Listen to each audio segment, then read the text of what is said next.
Kia ora tātou. Well, what can I say? Renata Blair grew up in the kaipara in a rural setting. Roots and farms, rugby, and a life where came to the city with mum to live with our cousins in Orake.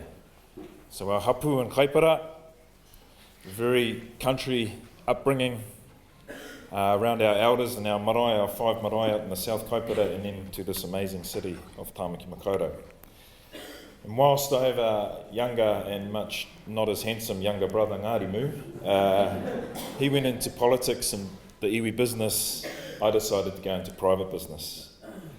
So at 40, it's been 16 years since I've been in private business and creating mahi for others, but also contributing to the life of takaparawhau. So at 40, I decided to go into iwi politics and ran for our trust board. And I'm now 44, a little bit wiser, not so fast as I used to be, but also at the helm of our tribal organisation. So I'm a director on the board here. I'm a director on the reserves board that takes care of our whenua rangatira takaparawhau, but also our newly acquired lands at the end of the street at Paurewa, the reserves there. And for my sins, I got nominated to be the Ngāti Whātua representative on the Independent Māori Statutory Board. But today I was asked to give a perspective on Ngāti Whātua, but this is my own personal view on politics and what we face here in Tāmaki and being the haukainga of this great city.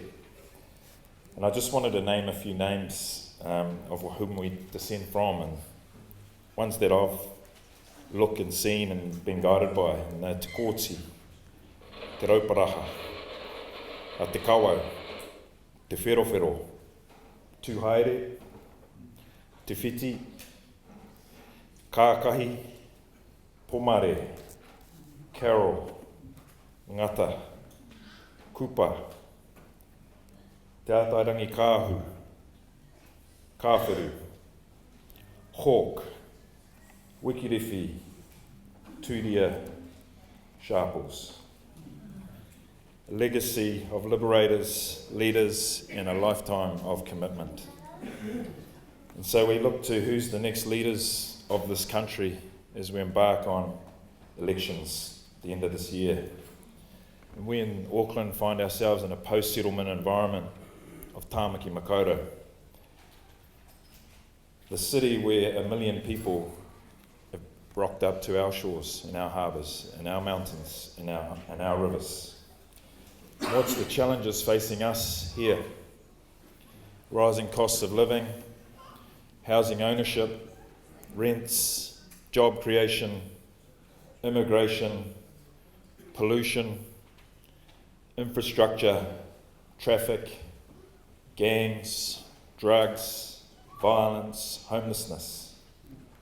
We can look at that with as real challenges, but also we need to look at the positives. What's the growth in our property? Tourism, investment into the regions, investment into health, education, infrastructure, build our economy, and investment in trade and financial literacy and those other things that mean really important to us, our reo, our tikana, and who we are. Certainly living in the most expensive city in Aotearoa, we're at the sharp end of a lot of problems and many issues that face a lot of tribes who live on our takiwa and our rohe. And that's a heavy weight to carry. But perhaps the biggest thing that we can do as a people in government is that we can influence those in the fields of change. How do we bring a Māori worldview to a society and a government that only thinks short term and personal gain? How do we bring a Māori worldview and a way of living to a government? And I think Māori have the answers to some of society's problems, which can also give benefit to the country. And And the Māori Party, I take my hat off to you. I truly do. In the fight to ensure that the Māori worldview is still in government. And you need to be at the table. We need to be there in government to remind them that we are tangata whenua. And we will always remain in perpetuity. And if they open their minds to how we live, this country may well just prosper even more. And we can show a way forward in a world that is continuing to collapse. Because we think long term. We think in hundreds of years. We plan for 5 to 10 generations. And when we do that, we're showing great vision. Governments think in 3-year terms, and things need to change. They need to think long term. We show that our immediate decisions as Māori, as tangata whenua, affect those that are yet to be born. We value our elders. They are important when it comes to our decision making.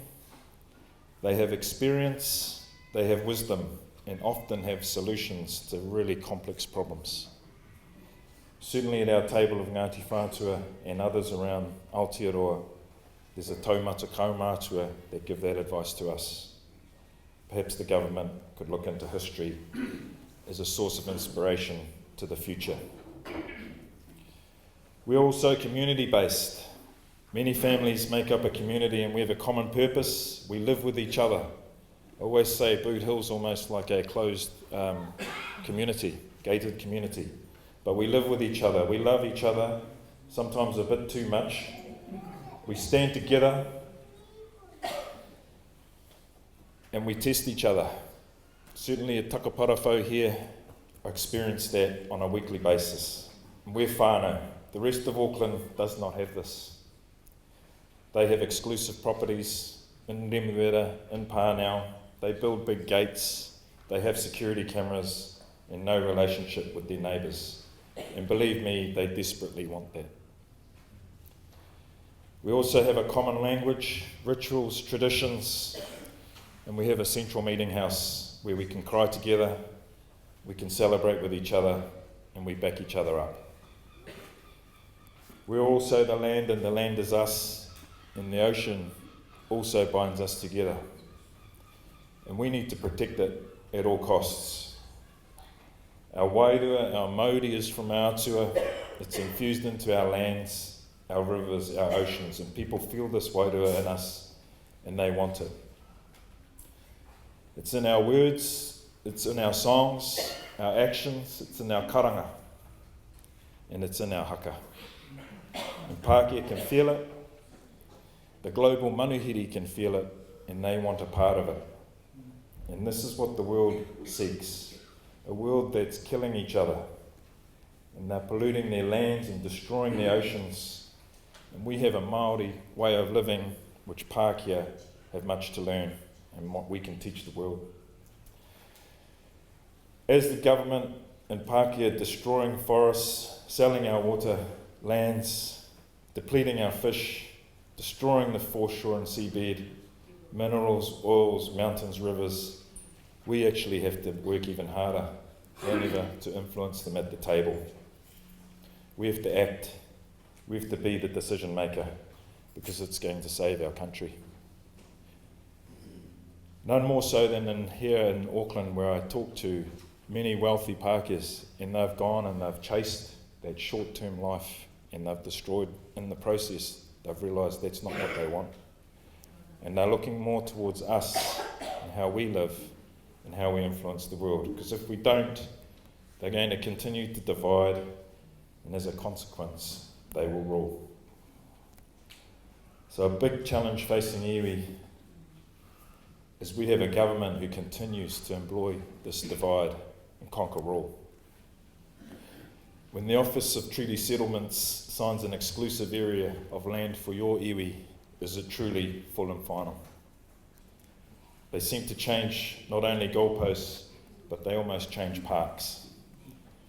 When you clearly define your mana whenua within your takiwā, and you have an agreement with the Crown, things seem to change, and Finlayson and his officers have employed a layers of interest approach to Ngāti Whātua, to Waikato, to tauranga, and offering lands to other iwi within your heartland, and call it a layer of interest. A very thin layer, a tenuous layer, but the layer of interest is something which they're using to divide us. This is a layer of interest that other tribes, there were battles, there were victories, and there's occupation. Unbroken occupation on your own takiwā is a big issue for us in Tāmaki. We've never had that unbroken in our whole history. Nonetheless, Finlayson continues to employ this strategy as he knows division creates distraction, it creates hurried decisions, and the government maintains power over the divided. This approach takahi's on the mana of iwi, and it's the divisive nature of it that we cannot stand any further.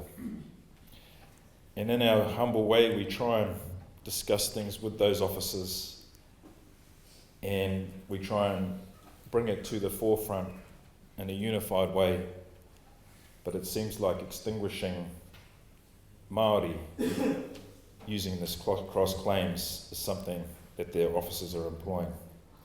And only the lawyers win. No prizes for guessing what line of work Finlayson was in. He was a lawyer. Being in business is important for us in Tāmaki to keep building, but also we have to maintain our mana whenua, our ahi kā, and what's important to us. So I look to Te Pāti Māori in Tāmaki Makaurau, and I love how we're unifying the Pacific and the Moutere together. We are Māori, and it stretches right across all the sunrises of our nations. And in conclusion, to Shane, we wish you all the best. And to the leaders of the Māori Party, e tuku, o koe rā, tēnā te pirimia, I rungi I taua nā taumata. We need leadership more than ever. We need to invest in our young leaders of today so that they become our rangatira of tomorrow. We look forward to working with you, Te Pāti Māori, and bring a Māori worldview to Aotearoa, huri inoa te whare. Mai tēnei taha a te ahi kā, Ngāti whātua o rā kei tēnā koutou, tēnā koutou, tēnā tātou katoa.